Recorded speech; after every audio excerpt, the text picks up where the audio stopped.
And welcome back to Primetime Sports Tuesday. Let's bowl off with cricket. Just days after former Windies captain Chris Gayle announced that he will retire after the ICC Cricket World Cup in England and Wales, another Jamaican batsman has announced that the World Cricket showpiece may be his last.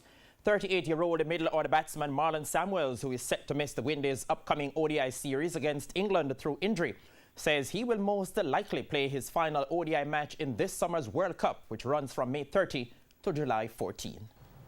Well, let's see how it goes, you know. But I don't think I'll be continuing after. I mean, we set up a lot of businesses, and I want to be here to make sure that they continue to run smooth. Because for me to setting up all these businesses is for the next future, my future generation, which is my kids and stuff like that. So there's a lot on the plate and a lot going on. But I mean, one last big goal. Would like to go to the World Cup. Would like to win that World Cup for the entire Caribbean again, you know, bring back those lovely memories like the World Cup T20 finals. So definitely, the passion is always there, representing the entire nation, the Caribbean, and that passion will never leave.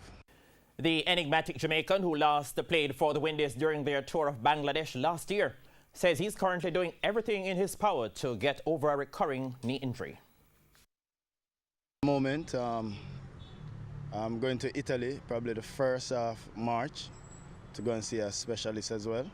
So right now the process is going good, putting in some work and stuff like that. So you can look out for my knee to be, once it's 100%, then I'll be back and playing some cricket.